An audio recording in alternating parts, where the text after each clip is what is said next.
మనం ఎప్పుడెప్పుడు అని ఎదురు చూస్తున్నటువంటి ఏపీ దేవాదాయ శాఖలో ఉన్నటువంటి అసిస్టెంట్ ఉద్యోగాల భర్తీ కోసం ఒక బంపర్ రిక్రూట్మెంట్ అయితే అఫీషియల్ గా కొద్ది నిమిషాల క్రితమే విడుదల కావడం జరిగింది. చేరగానే 35,000 కి పైగానే జీతం ఇస్తారు. అన్ని జిల్లాల అభ్యర్థులు మేల్ అండ్ ఫీమేల్ క్యాండిడేట్స్ ఈ జాబ్స్ కి అయితే అప్లై చేసుకోవచ్చు. అర్హతలు ఏంటి, వయసు ఏంటి, సెలక్షన్ ప్రాసెస్ ఏంటి, సిలబస్ ఏంటి, ఇలా కంప్లీట్ డీటెయిల్స్ ఈ వీడియోలో చెప్తాను. స్కిప్ చేయకుండా చివరిదాకా చూసి అప్లై చేయండి. చూస్తున్న ప్రతి ఒక్కరు తప్పకుండా మన వీడియోని ఒక లైక్ చేసి సపోర్ట్ చేయండి. వీలైతే మీ యొక్క ఫ్రెండ్స్ అందరికీ కూడా షేర్ చేసినట్లయితే వాళ్ళకు కూడా ఖచ్చితంగా ఉపయోగపడుతుంది. మన ఛానల్ ని సబ్స్క్రైబ్ చేసుకుని బెల్ ఐకాన్ యాక్టివేట్ చేసుకోండి. టెలిగ్రామ్ గ్రూప్ లింక్ డిస్క్రిప్షన్ లో ఇచ్చాను, ప్రతి ఒక్కరు కూడా ఫాలో అవ్వండి. ఈ నోటిఫికేషన్ మనకి గవర్నమెంట్ ఆఫ్ ఆంధ్రప్రదేశ్ కింద పనిచేస్తున్నటువంటి ఎండోమెంట్స్ డిపార్ట్మెంట్ అంటే దేవాదాయ శాఖ నుంచి అఫీషియల్ గా వివిధ రకాల అసిస్టెంట్ ఉద్యోగాలకు సంబంధించి ఒక భారీ రిక్రూట్మెంట్ అయితే కొద్ది నిమిషాల క్రితమే విడుదల కావడం జరిగింది. మేల్ అండ్ ఫీమేల్ క్యాండిడేట్స్ ఈ జాబ్స్ కి అయితే అప్లై చేసుకోవచ్చు. లాస్ట్ డేట్ వచ్చేసరికి January 5th, 2024 అనేది మనకి లాస్ట్ డేట్ అనమాట. మీకు హౌ టు అప్లై వీడియో కావాలంటే ఎక్కువ మంది లైక్ చేసి కింద కామెంట్ సెక్షన్ లో మీరు ఏ లొకేషన్ నుంచి వీడియోని చూస్తున్నారో కింద మీ యొక్క లొకేషన్ అంటే మీ యొక్క ఊరు పేరు అయితే కింద కామెంట్ సెక్షన్ లో కామెంట్ చేసే ప్రయత్నం చేయండి, వీడియోని లైక్ చేసి. సో నేను కూడా తెలుసుకుని మీకు how to apply video process కూడా ఖచ్చితంగా చేయడం జరుగుతుంది నెక్స్ట్ వీడియోలో భాగంగా. మరి దీనికి సంబంధించి మనకి సెలక్షన్ ఎలా ఉంటుందంటే కేవలం ఒకే ఒక్క రిటర్న్ ఎగ్జామినేషన్ పెట్టి ఈ పోస్టులకు సంబంధించి సెలక్షన్ కంప్లీట్ చేస్తామని చెప్పేసి రిక్రూట్మెంట్ డీటెయిల్స్ క్లియర్ ఇచ్చారు. మేల్ అండ్ ఫీమేల్ క్యాండిడేట్స్ ఈ జాబ్స్ కి అయితే అప్లై చేసుకోవచ్చు. ఇందులో డిఫరెంట్ టైప్ ఆఫ్ జాబ్స్ అయితే ఉన్నాయి, భారీ సంఖ్యలో వేకెన్సీస్ అయితే ఉన్నాయి. సో మీకు పోస్టుల వారీగా క్వాలిఫికేషన్స్ ఏంటి, ఎన్ని వేకెన్సీస్ ఉన్నాయి, ఇవన్నీ కూడా మీకు చెప్పే ప్రయత్నం చేస్తాను. బిఫోర్ దట్ దీనికి సంబంధించి కొన్ని బేసిక్ డీటెయిల్స్ అయితే చూద్దాం. ముందుగా ఏజ్ చూసుకున్నట్లయితే ఇక్కడ మనం చూడొచ్చు 18 to జనరల్ వల్ల అయితే అప్ టు 42 వరకు అప్లై చేసుకునే అవకాశం అయితే ఉంటుంది. దీంతో పాటు SC, ST, BC, EWS అభ్యర్థులకేమో 5 years relaxation ఉంటుంది కాబట్టి అప్ టు 47 వరకు కూడా మీరు అప్లికేషన్స్ అనేవి పెట్టుకోవచ్చు. ఎక్సర్సైజ్ క్యాండిడేట్స్ కి 3 years కాబట్టి అప్ టు 45 వరకు కూడా మీకు ఛాన్స్ అనేది ఇస్తున్నారు ఫ్రెండ్స్. దీంతో పాటు ఇక్కడ మనం చూడొచ్చు శాలరీ డీటెయిల్స్ కూడా ఇవ్వడం జరిగింది. శాలరీస్ ఎంత పే చేస్తారంటే అరౌండ్ మీకు ఇక్కడ 25,000 రూపీస్ మంత్లీ శాలరీతో పాటు ఇక్కడ మీకు యాన్యువల్ గా ఇంక్రిమెంట్ వచ్చేసి 1,000 రూపాయలు అయితే పెంచుతారనమాట. ప్రతి సంవత్సరం కూడా 1,000 రూపాయలు అయితే మీకు ఇంక్రిమెంట్ అయితే ఎక్స్ట్రా వస్తుంది.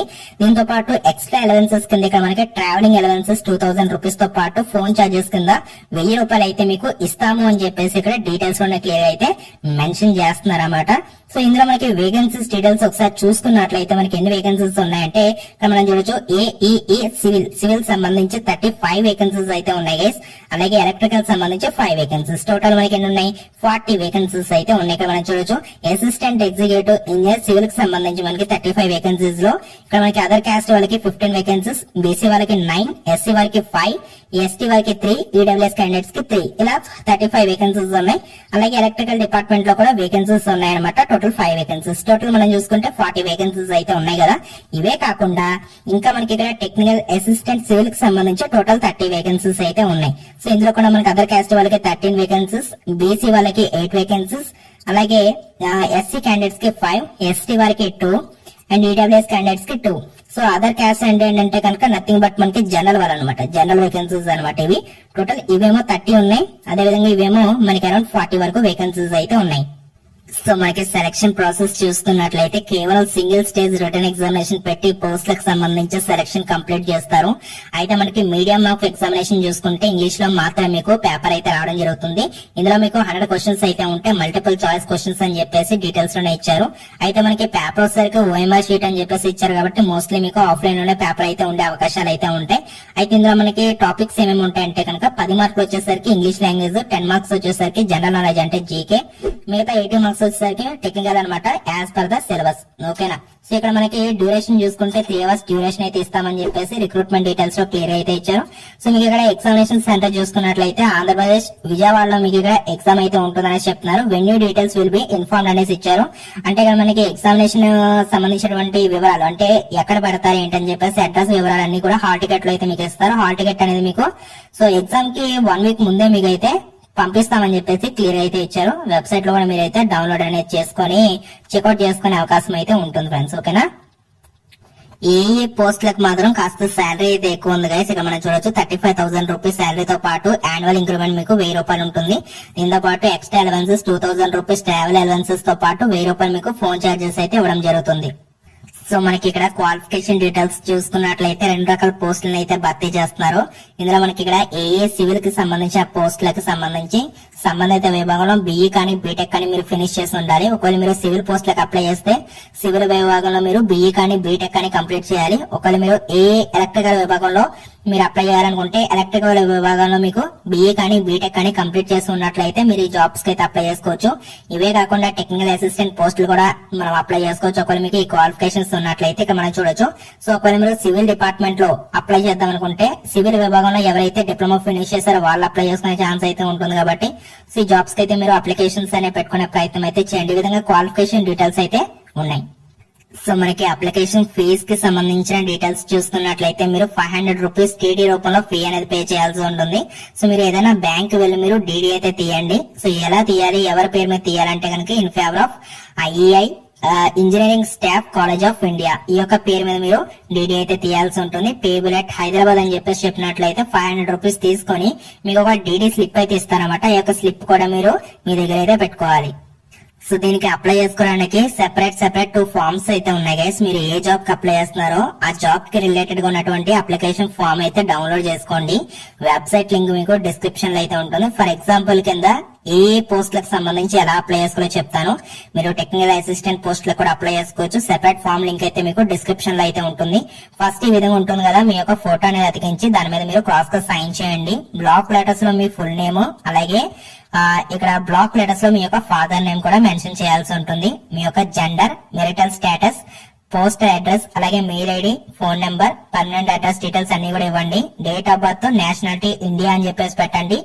Aadhaar card number and native place అయితే మెన్షన్ చేయాలి. రిలీజియన్, అలాగే క్యాస్ట్, ఇవన్నీ డీటెయిల్స్ అని కూడా ఇవ్వాల్సి అయితే ఉంటుంది.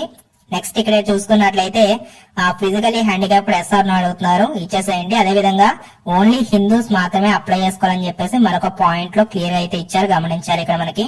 సో కాబట్టి గమనించి అప్లై చేసుకోండి. నెక్స్ట్ ఇక్కడ ఎక్సైజ్ మెను NCC క్యాండిడేట్స్ అయితే ఎస్ అని, మిగతా వాళ్ళు నో అని చెప్పేసి పెట్టండి. ప్రీవియస్ గా ఎప్పుడన్నా ఈ యొక్క ఏపీ ఎండోన్మెంట్ డిపార్ట్మెంట్ సంబంధించి మీరు వర్క్ చేశారు, SR నో పెట్టండి. నెక్స్ట్ ఏంటంటే మీ యొక్క SSC, intermediate, graduation, PG, other qualifications ఏమైనా ఉన్నట్లయితే వాటికి సంబంధించిన వివరాలతో పాటుగా మీకు ఏమైనా ఎక్స్పీరియన్స్ ఉందా లేదా. ఒకవేళ లేదనుకోండి సింపుల్ గా ఈ విధంగా బ్లాంక్స్ పెట్టేసేయండి, సరిపోతుంది. అవసరం లేదు, మనకి ఎక్స్పీరియన్స్ అడగట్లేదు. తర్వాత ఇక్కడ ఈ రోజు డేట్, ప్లేస్ అండ్ యొక్క సైన్ అయితే మెన్షన్ చేయాల్సి అయితే ఉంటుంది. సో అప్లికేషన్ ఫామ్ తో పాటు మీరు ఏమేమి పెట్టాలంటే ఇక్కడ మనం చూడొచ్చు. మనం డీడీ తీసాం కదా, డీడీ స్లిప్ మీద మీకు నెంబర్ ఉంటుంది, డీడీ నెంబర్ అనేసి. ఆ నెంబర్ అయితే ఎంటర్ చేసి డేట్ కూడా వేసేసేయండి. వేసేసిన తర్వాత మీరు అటాచ్ చేయవలసినటువంటి లిస్ట్ ఆఫ్ డాక్యుమెంట్స్ అనమాట ఇవి. సో ఇక్కడ మనకి ఏమేమి ఇచ్చారంటే ఏస్ ప్రూఫ్ కింద SSC మెమో ఉంటుంది కదా, అది పెట్టేసేయండి. అలాగే ప్రొవిజనల్ సర్టిఫికెట్స్ ఉంటాయి కదా, జిరాక్స్ కాపీస్, దాంతో పాటు ఏమైనా అదర్ క్వాలిఫికేషన్స్ ఉంటే పెట్టండి. క్యాస్ట్ ఉంటే క్యాస్ట్, అండ్ EWS ఉంటే EWS, and Aadhaar card xerox copy, ఇవన్నీ కూడా మీరు పెట్టేయాల్సి అయితే ఉంటుంది. పెట్టేసిన తర్వాత ఒక ఎన్వలప్ కవర్, ఇక్కడ కనిపిస్తున్నటువంటి సైజెస్ లో ఉన్నటువంటి ఎన్వలప్ కవర్, దాని మీద మీ యొక్క సెల్ఫ్ అడ్రస్ అయితే ఖచ్చితంగా రాయాలి. ఇది ఎందుకోసం అంటే మీకు రిటర్న్ లో హాల్ టికెట్ అయితే వాళ్ళు మీకు ఇంటికి పంపిస్తారు. కాబట్టి సెల్ఫ్ అడ్రస్ రాసేసి, సో మీరు అది ఎన్వలప్ కవర్ లో ఈ యొక్క సెల్ఫ్ అడ్రస్ రాసినటువంటి మరొక ఎన్వలప్ కవర్ అయితే ఖాళీగా ఉన్నది పెట్టేసేసేయండి. పెట్టేసిన తర్వాత ఇక్కడ కనిపిస్తున్నటువంటి అడ్రస్ ఉంది కదా, ఈ అడ్రస్ కి మీరు డైరెక్ట్ గా పోస్ట్ చేయాలన్నమాట. The convener, recruitment services, power and energy division, engineering staff college of India, old Bombay road, Gachibowli, Hyderabad 500032. ఈ యొక్క అడ్రస్ కి మీరు డైరెక్ట్ గా పోస్ట్ రూపంలో పంపించాలి. సో మనకి 5th జనవరి వరకు లాస్ట్ డేట్ అయితే ఉంది. ఇంట్రెస్ట్ అండ్ ఎలిజిబిలిటీ ఉన్నటువంటి క్యాండిడేట్స్ అయితే అప్లై చేసుకునే ప్రయత్నం అయితే చేయండి. వీడియోని ప్రతి ఒక్కరు లైక్ చేసి మన ఛానల్ ని సబ్స్క్రైబ్ చేసుకుని బెల్ ఐకాన్ యాక్టివేట్ చేసుకోండి గైస్. Thank you.